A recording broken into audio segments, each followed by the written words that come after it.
The purpose of this video is to explain digital certificates and PKI, or public key infrastructure. So in the first video, I explained two generic methods of encryption and decryption known as asymmetric cryptography and symmetric cryptography.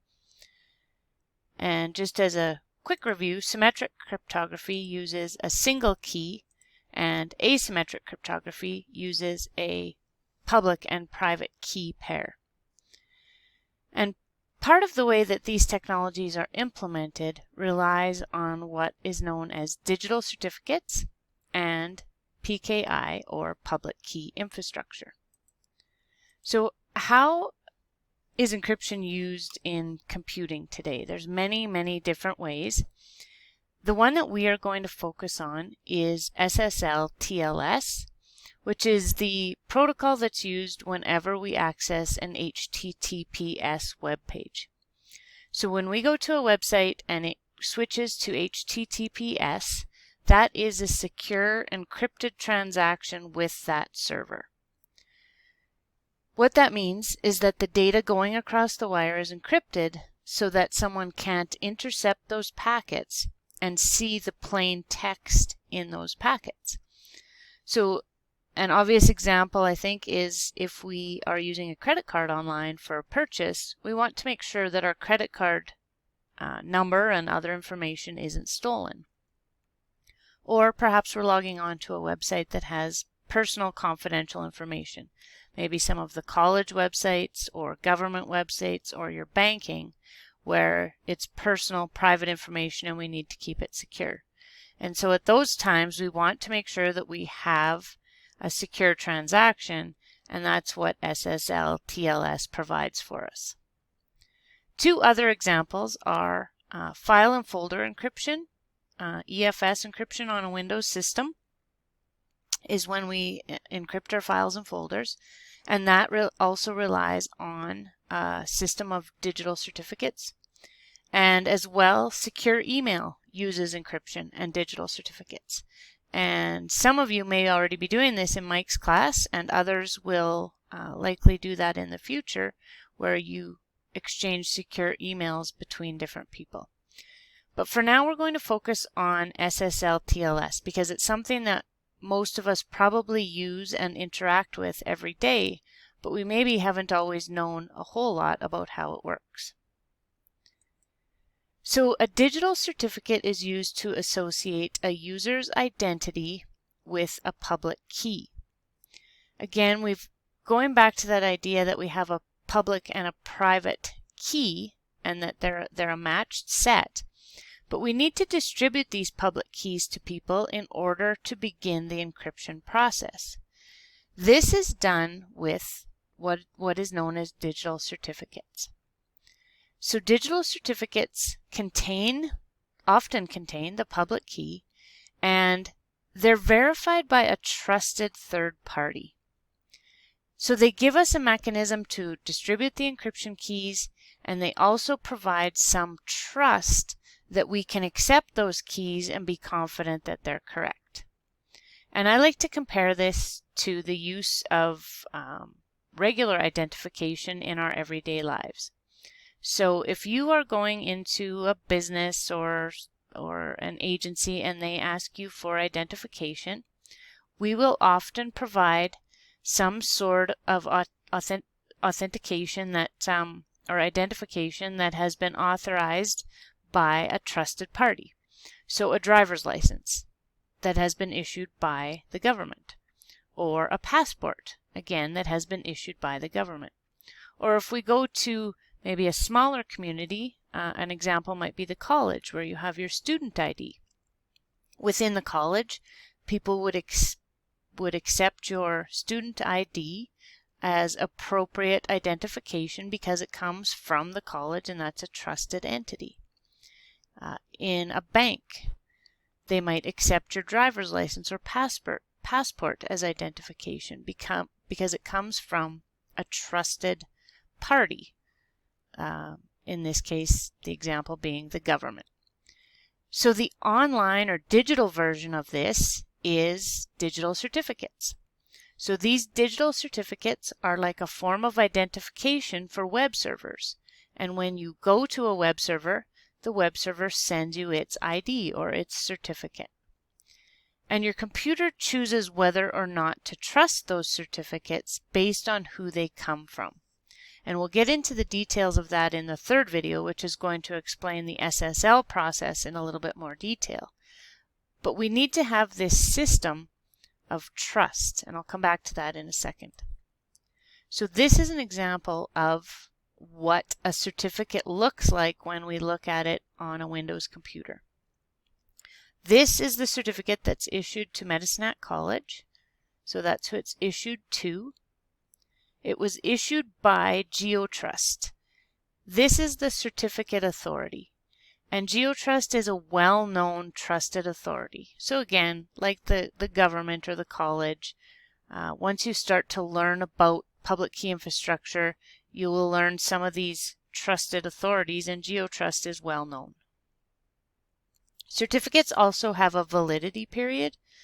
So this one was issued in 2019, expires in the first part of 2020, and the college will have to have this certificate renewed. And at that point, the certificate authority makes sure that the business is still valid and that they have current information and so on. The Details tab of a certificate has a bunch of different properties and details and information about the certificate. So there are things like a serial number to ensure that it's unique. We can see the algorithms that are being used in the process with this certificate. The issuer or certificate authority is repeated here, as well as the dates and even more properties. But these certificates are based on a standard format so that all computers can exchange them and accept them. And over here on the right, we have the certification path. So the subject of this certificate is the college. It was issued to the college by GeoTrust RSA. This is what we call an intermediate certificate authority. And they are basically within, or they fall underneath DigiCert. And DigiCert is a trusted root authority. So we want to begin to be able to look at a digital certificate and make sure it has a valid date, that it hasn't expired, make sure it comes from a trusted authority, and understand some of these other properties. So going back to the first video, I explained symmetric and asymmetric cryptography. So the idea was the purple key was the symmetric key, where the same key was used for encryption and decryption.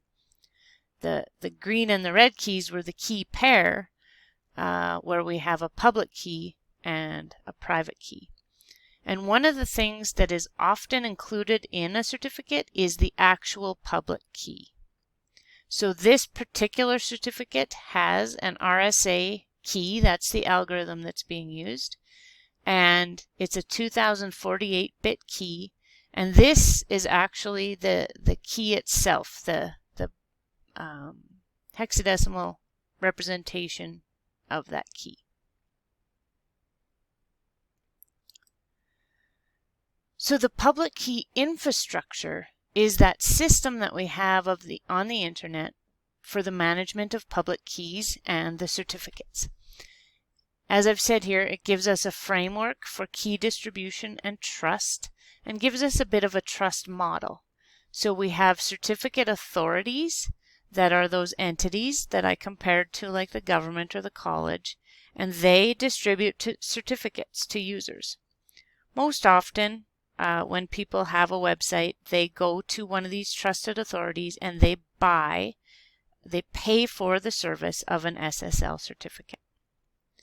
And at the very top of this public key infrastructure, we have our highest level of authorities that are known as our trusted roots. And our computers are configured to trust certificates from certain authorities. And this is done to facilitate business and commerce and all kinds of trusted exchanges on the internet.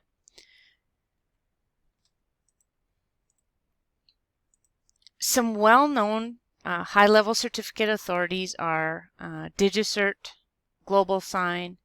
Let's Encrypt is quite a popular certificate authority that's providing free certificates, and they're quite big in the industry right now. A name that you might recognize is Symantec. Symantec is a big name in the computing industry, and they're a very big name in the world of public key infrastructure for us right now. So your computer is configured with certificates that it will trust, and this is a Microsoft Management Console with the certificate management snap-in, and on any Windows computer you can type certmgr.msc and you can load this certificate management tool. I've got the folder open that contains our trusted root certificate authority certificates. And so everyone that is listed in this list is a trusted root. And if your computer receives a certificate from a server that has obtained that certificate from one of these trusted roots, your computer will accept that certificate and trust it. If your computer receives a certificate from an entity that's not in our list of trusted authorities, you will see an error message and a warning, and then you want to follow up on that further. So these certificate authorities are very important in facilitating the secure websites that we visit. And of course, if you start to pay attention to your browsing, your daily browsing, probably the majority of the sites that we visit use HTTPS, or they use encryption. And so all of this is happening behind the scenes, and most of the time it just works because of this infrastructure that we have in place. So servers send certificates to your system. Your computer system decides whether or not to trust them based on who they were issued by. If your computer decides to trust the certificate because it's from a trusted authority, it accepts the certificate and it goes ahead and begins the encrypted exchange of data between the client and the certificate. And that process is all done through the SSL TLS protocol, which I will explain in an additional video.